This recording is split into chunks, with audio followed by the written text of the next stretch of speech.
Assalamualaikum warahmatullahi wabarakatuh. Perkenalkan, nama saya Molly Dede Anisha dari Bahasa Pemrograman Paralel C dengan NPM 24082010105. Di sini saya akan mempresentasikan atau menyebutkan program saya dengan studi kasus ruang rapat.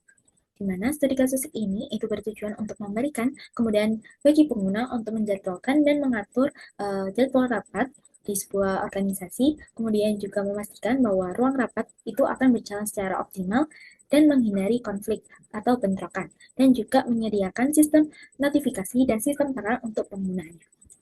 Perannya, peran programnya.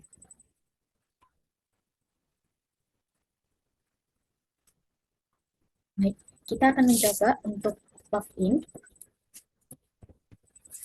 Kita akan memasukkan nama yang telah ada di database sebelumnya. Kita mencoba login dengan nama Andi. Passwordnya yaitu ini. Nah, nanti akan langsung muncul menunya. Kita akan menjadi Andi ya. Andi itu otomatis menjadi sebuah admin di program ini. Jadi ada penambahan yaitu cek pengguna ruang dan kelola user. Jadi kita bisa yang pertama yaitu kita bisa coba menambah jadwal rapat. Nah, kita bisa memilihnya ID mana yang ID ruang mana yang kita ingin. Nah,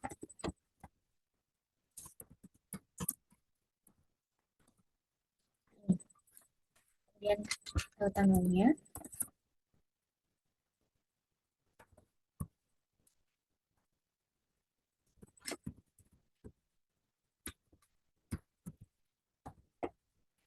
Ini nanti kita akan bisa mengonfirmasi terlebih dahulu apakah yakin untuk ditambahkan atau tidak. Saya, maka rapat berhasil dibuat dengan ID 7. ID 7 adalah ID jadwal rapatnya. Kemudian kita bisa menambahkan lagi di ruang kedua.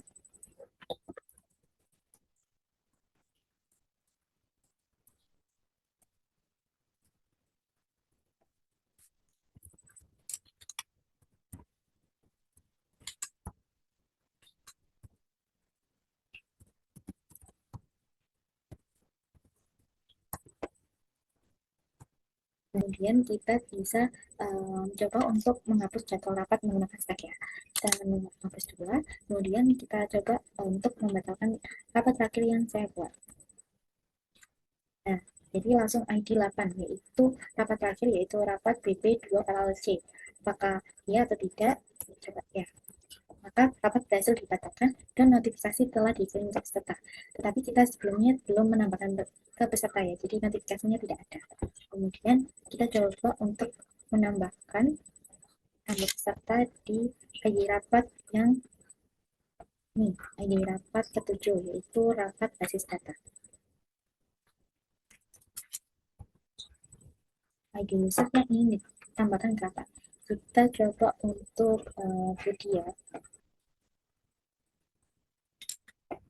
Apakah yakin untuk menambahkan user ini? Ya, kita tambah untuk kita yaitu 3. Kemudian kita bisa melihat fasilitas rapatnya.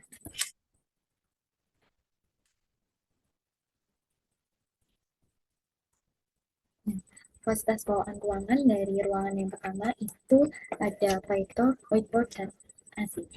Kemudian jika kita bisa menambahkannya, nah, kita bisa menambahkan fasilitas rapatnya, yaitu kita bisa memilih atau 1, 2, 3, dan 4, yaitu 1 proyektor, 2 whiteboard, 3 AC, dan 4 speaker. Misalkan kita tidak ada speaker, maka kita akan menambahkan speakernya. Selesai dengan sampai saja, maka kita akan memilih fasilitas berhasil ditambahkan yaitu speaker. Misalkan kita melihat lagi, nah, jadi nanti akan langsung bertambah fasilitas speaker ini.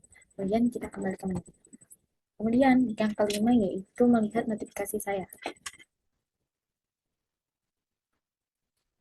Nah, di sini nanti ada rapat BP2, rapatnya itu sebenarnya dikirim kemudian dibatalkan. Dan ada basis data di mana tadi akhirnya notifikasinya terkirim karena tidak dibatalkan ya. Jadi berlangsung seperti itu. Kemudian ada yang keenam yaitu lihat rapat saya.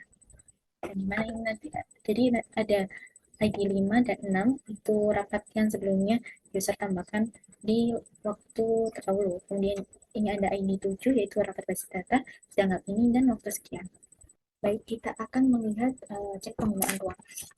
Nah, jadi kita nanti ada nama ruang, nama rapat, tanggal, dan waktunya. Kemudian kita coba kelola user. Nah, kita bisa menambahkan user, link 1, jika tambah nama usernya seperti ini.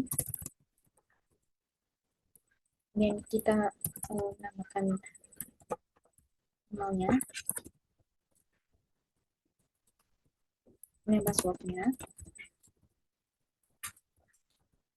dan ID role-nya. Jika dia ini menjadi karyawan biasa, jadi kita pilih 2. Kemudian jika kita menambahkan lagi, misalkan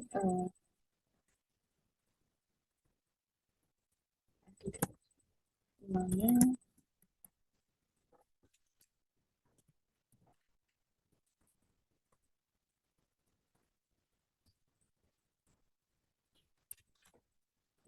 kemudian kita juga bisa menghapusnya. Hapus. Kemudian ini ada daftar usernya, yaitu ada 9 ID dengan nama yang berbeda-beda. Nah, kita coba untuk memasukkan ID user ini dihapus. Misalkan kita harus edit ID user 9, maka user berhasil dihapus seperti itu. Kemudian kita kembali, kita misalkan login ya. Kemudian kita mencoba login lagi untuk menjadi user. Misalkan kita login menjadi Budi, passwordnya yaitu ini. Nah, kita tadi kan Budi dimasukkan ke dalam rapat basis data. Jadi kita bisa melihat notifikasinya. Nah, jadi ada notifikasi yaitu Budi ditambahkan di dalam rapat basis data tanggal sekian dan jamnya sekian. Kemudian waktu notifikasinya itu waktu terkini tadi saat rapat itu saat Budi ditambahkan dan ID 7. Kemudian kita lihat Budi memiliki rapat apa saja. Nah, kita bisa tahu bahwa Budi memiliki rapat tim marketing pada tanggal sekian di waktu sekian dan rapat basis data di tanggal ini dan waktu sekian. Itu. Dan kita notice bahwa di main menu buat Budi sendiri tidak ada nomor 7 dan 8 karena Budi itu bukan admin, dia merupakan karyawan. Jadi menu nomor 7 dan 8 itu diperuntukkan khusus untuk admin saja. Kemudian kita bisa mencoba menambahkan peserta ya. ID-nya sama. Kita mencoba ID user ya, yaitu 8.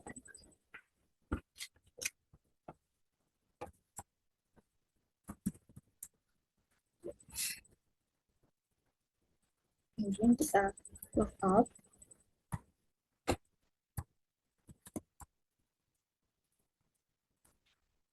Kita login menjadi dia yaitu karyawan dengan ID itu 9.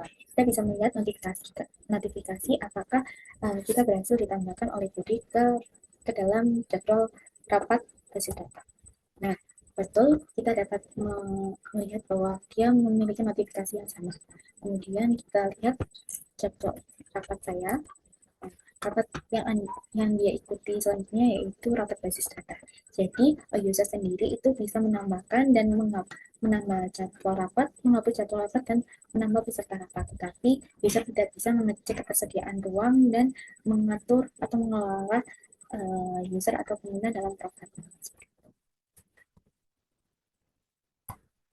Jadi begitulah program yang saya buat mengenai ruang rapat, di mana di sini ada kita bisa mengatur dan memastikan bahwa penggunaan ruang itu bisa berjalan dengan optimal, dan kita juga bisa menyediakan sistem verifikasi untuk penggunanya, jadi bisa lebih mudah mengetahui tentang jadwal rapat yang akan diikuti.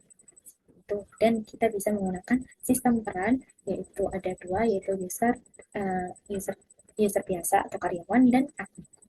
Baik, terima kasih telah menonton video saya mendemokan program saya ruang rapat. Baik, terima kasih. Wassalamualaikum warahmatullahi wabarakatuh.